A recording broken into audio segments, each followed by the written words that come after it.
धन्यवाद माननीय प्रधानमंत्री जी। और अब मैं आदरणीय प्रधानमंत्री जी से विनम्रता पूर्वक करबद्ध आग्रह करती हूँ कि कृपया अपने प्रेरणादायक शब्दों द्वारा हमारा मार्गदर्शन करें। हरे कृष्णा। आज के इस पुण्य अवसर पर हमारे साथ जुड़ रहे देश के संस्कृति मंत्री, President of the ISKCON Bureau, respected Mr. Gopal Krishna Goswami, and all our friends, Krishna devotees who have joined us on this sacred occasion from different countries across the world.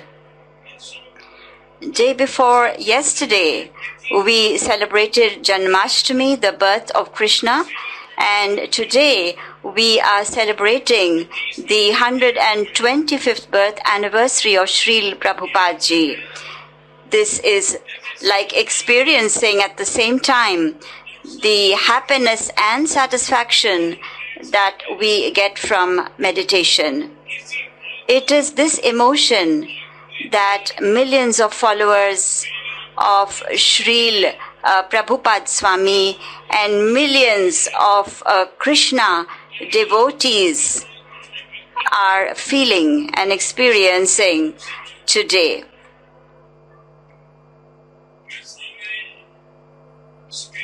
I can see all of you on the screen in front of me, devotees from different countries. It feels like hundreds of thousands of minds are united with one emotion. Hundreds of thousands of bodies are linked with each other through a common consciousness. This is that Krishna consciousness, the awareness and light of which Prabhupada Swami ji spread across the world. Friends, we all know that Prabhupada Swami was a charismatic Krishna devotee, but he was also at the same time a great patriot of India. He took part in India's freedom struggle. He even refused to take his diploma from the Scottish College to support the non-cooperation movement. Today, it is a happy coincidence that the 125th birth anniversary of such a great patriot is taking place at a time when India is celebrating Amrit mahotsav, the 75th anniversary of its independence. Srila Prabhupada Swami used to always say that the reason he traveled to different countries of the world was because he wanted to share with the world India's invaluable treasure. The spirit of India's knowledge and science, our life culture and traditions, the spirit of these have always been Atha Bhut Dayam Prati. This means only for living beings, only for the welfare of all living beings. The last mantra of our ceremonial rituals is always Idam Namamam. This means this is not mine. This is for the entire universe. This is for the benefit of all creation. Therefore, seeing in him the potential, the respected Guru of Swamiji, Srila Bhaktivedanta Swami instructed him to take India's thought process and philosophy to the world. Srila Prabhupada ji made his Guru's instructions his mission, and the results of his devotion and hard work can now be seen in every corner of the world. During this event that represents the elixir of the energy of India's freedom, India too, with its slogan, inclusive efforts for collective gain with everyone's trust, has made such determined decisions a basis for its onward journey. At the heart of our resolve, the very basis for our targets, is the spirit of global welfare. And all of you are aware how important collective efforts are for us to fulfill these goals of ours. If Prabhupada Ji alone was able to give so much to the world, then when we all work together with his blessings, you can imagine what we can achieve. We will definitely reach that peak of human consciousness which will enable us to play an even greater role in the world and spread the message of love to every human being. Friends, yoga is an example that demonstrates how much India can give the world for the benefit of humanity. We can see today that across the world, our yoga traditions are becoming popular.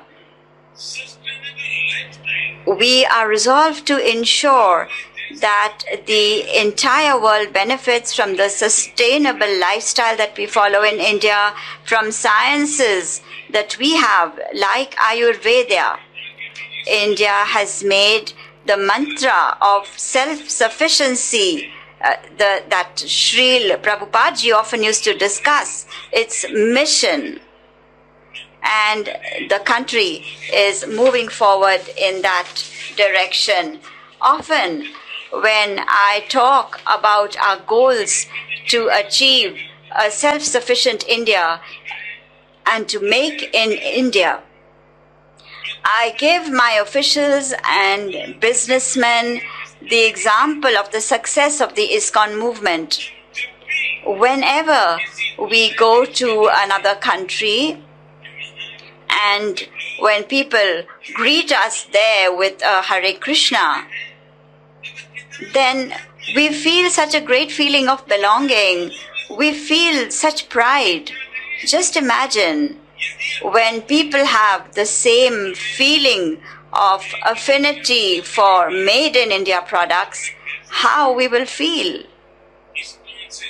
Learning from ISKCON, we can achieve these goals as well.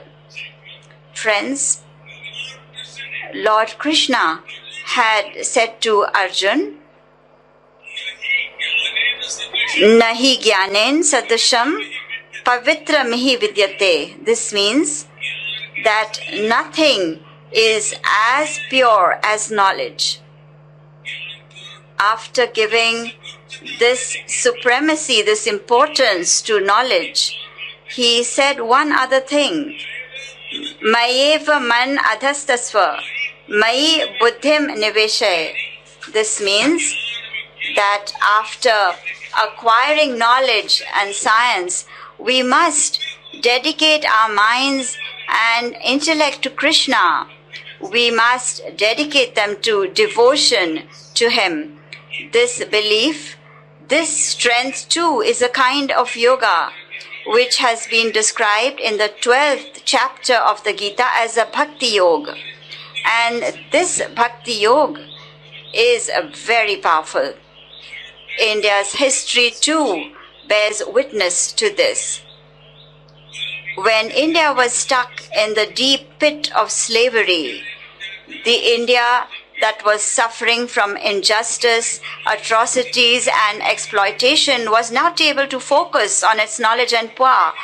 Then it was this devotion that kept India's consciousness alive and kept India's identity intact. Today, scholars try to assess that if it wasn't for the social revolution during the era of Bhakti, we don't know where India would be today and in what form. However, in those difficult times, great saints like Chaitanya Mahaprabhu brought our society together with the spirit of Bhakti and gifted us with the mantra of Vishwas and Atma Vishwas, which means faith and self-confidence, faith-based discrimination, social superiority and inferiority, the privileged and the unprivileged. Bhakti removed all of these and established a direct relation between living beings and God. Friends, if you study the history of India, you will discover that in order to maintain this connection to Bhakti, all through the different eras and times, many rishis and maharishis and sages came into the society. At one time, a sage like Swami Vivekananda came into our society who took our knowledge of the Vedic scriptures to the West. Similarly, when it was time to gift the world with Bhakti Yoga, it was Srila Prabhupada and ISKCON who took on the responsibility. He worked towards bringing Bhaktivedanta together with the consciousness of the world. This was no ordinary work. He started the ISKCON mission at the age of around 70, at a time when most people start decreasing their scope of daily work and tasks. This is an inspiration for our society and for each person. Oftentimes we see people say, I'm too old now, or I would have done a lot, or now is not the right age for all this work. But Prabhupada Swami always remained active towards his resolves from childhood right through his entire life. Prabhupada ji sailed on a ship to America, and at that time, with hardly a penny in his pocket, and all he had was the Gita and the Srimad Bhagavat as his wealth. On the way, he even had 2 heart attacks. This is during his trip. When he arrived in New York, he had no means of getting a meal and no place to stay. But in the next 11 years, what the world witnessed is, if I were to use the words of Honorable Atalji, what Honorable Atalji said about him was, what he has done was nothing less than a miracle. Today, there are hundreds of ISKCON temples and several gurukuls in various countries across the world that keep the Indian culture alive. ISKCON has taught the world that in India, faith, astha, means exaltation, enthusiasm, and exhilaration, and faith in humanity. Today, often in countries across the world, we can see people doing kirtan, dressed in Indian attire. Their clothes are simple. They have musical instruments like dholak and manjira in their hand, and they are singing songs of Lord Krishna, and we can see that these devotees are filled with inner peace. Onlookers might think that maybe this is a festival or some kind of special function, but here in our society, this kirtan, this function, and singing devotional songs are an integral part of our lives. This joyous form of faith has constantly been attracting people all over the world. And this happiness is giving new hope to this stress-ridden world. Friends, in the Gita, Lord Krishna says, Adveshta sarva bhutanam maitraha karuna ivacha nirmamo nirhankara sama dukh sukha kshami, meaning that who loves life form, has a feeling of compassion and affection for them, doesn't hold a grudge against anyone, is God's beloved. It is this very mantra that has been the basis of India's thinking for thousands of years. And the base of this thinking has been done by our temples. ISKCON temples have emerged as the modern center of this very tradition. I remember when there was an earthquake in the Kutch region, how the people of ISKCON came forward to serve the people. Whenever our country has faced any calamity, whether it is the tragedy in Uttarakhand or the destruction caused by cyclones in Odisha and Bengal, ISKCON has supported the society. Even during the corona pandemic, you have been always arranging for food and other essentials for patients, their family members, and immigrants. Besides the pandemic also, you have been relentlessly providing food and support to hundreds of thousands of poor. I am regularly updated about how ISKCON has made hospitals for COVID patients and now are also participating in vaccination programs.